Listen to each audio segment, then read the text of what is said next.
It's indeed my honor and privilege to be speaking at this UNESCO event on Information for All program with a focus on information accessibility.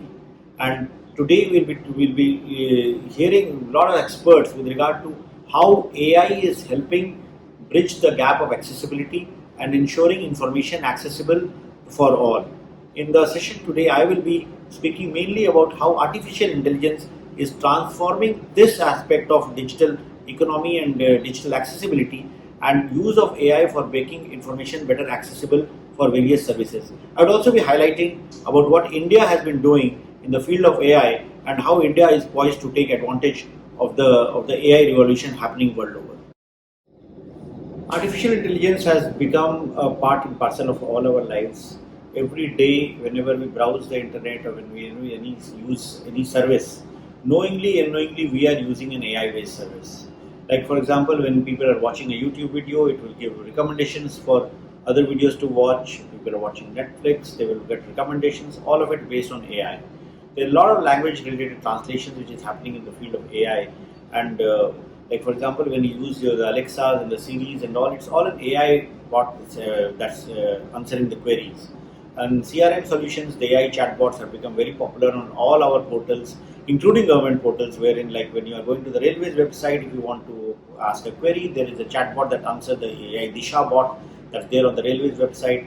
For COVID-19, MyGov was also using AI in a big way in the sense that the COVID-19, the MyGov Corona Help Desk, which was built with AI-based chatbot, which allowed people to get information about COVID, information about vaccination. It allowed people to download vaccination certificates. It allowed people to book vaccination slots. So there is a lot of AI that's happening all around. So AI is not something that's the technology of the future. It's happening right now, right here, not only across the world, but within India also, and more people are using it. When the potential of AI is counted, the contribution that it can make to the digital economy has been estimated to be almost $950 million for Indian economy by the year 2030. But the global economy, the estimates range from $15 billion to $20 billion of contributions to come from AI. So, given the strength that India has with regard to AI-related workforce, India is actually adequately poised to take advantage of this growth in AI that's happening across the world. We are amongst one of the largest providers of AI workforce globally. We are amongst one of the largest AI-based startup nation, which helps in building AI-based solutions for the world. In the field of health, we have seen how Indian startups have built solutions that helps use of AI for diagnosing diseases like diabetic retinopathy, breast cancer. It has been used for cataract detections in Tamil Nadu. In agriculture, AI is being used for crop predictions using data that comes from various sources and using it for making better crop productions for the farmers. AI is also being used in the National Language Translation Mission, in which it's used for natural language processing and helping Indians communicate with Indians in their own native language. The potential of AI in the days to come in enabling the next 500 million Indians to get on board to AI, to internet, is going to be immense, because right now the majority of the people have this bottleneck of not knowing English language, in which most of the portals are there, or not knowing how to browse. The AI seeks to address these two issues by enabling voice-based internet, by allowing people to talk to a platform and talk and get services on it.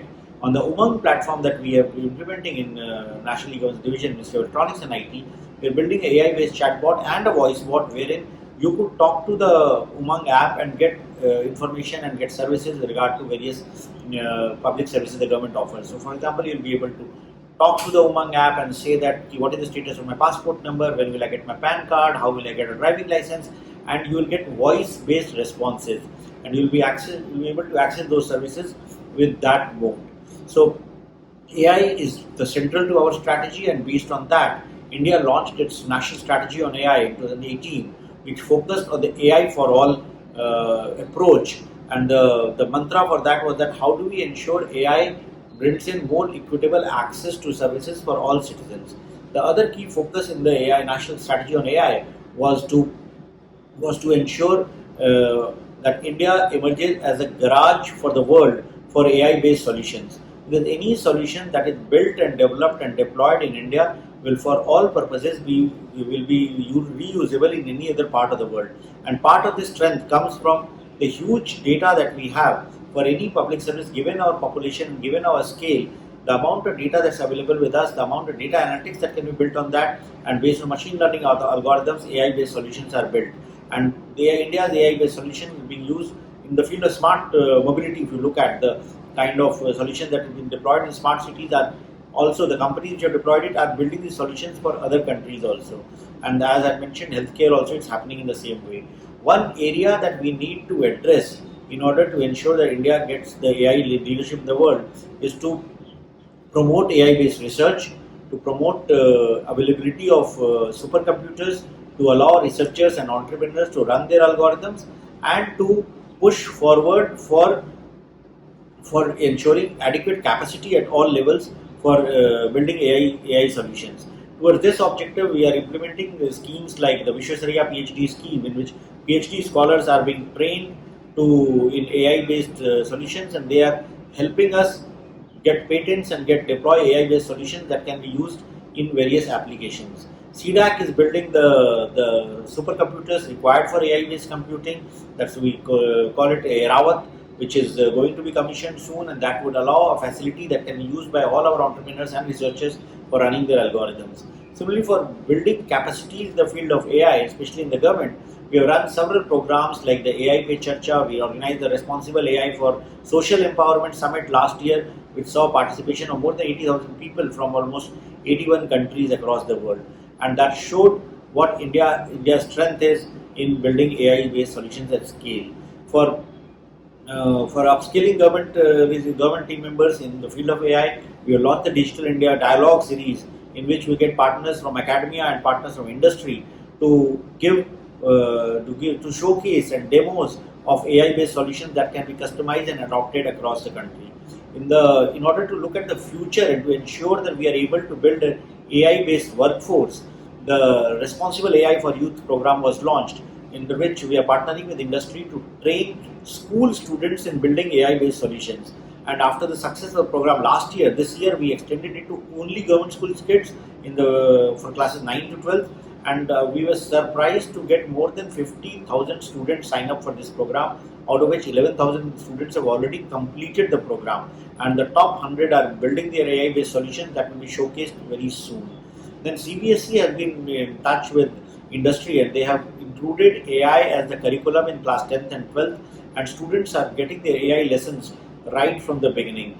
And recently CBSE also launched a program to train 1 million children in the field of AI, in order to ensure that these children, when they go to college and when they join the workforce, they are already have the skill sets required for building AI-based solutions.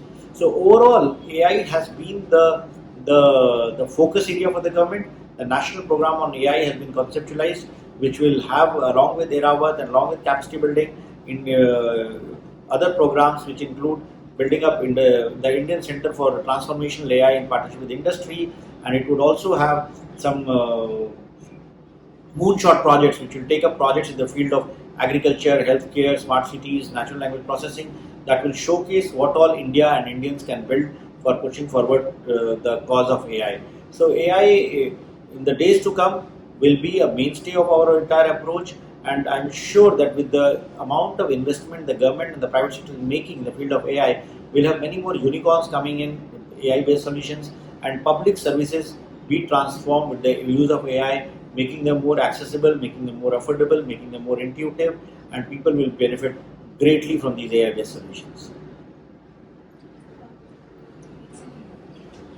You want me to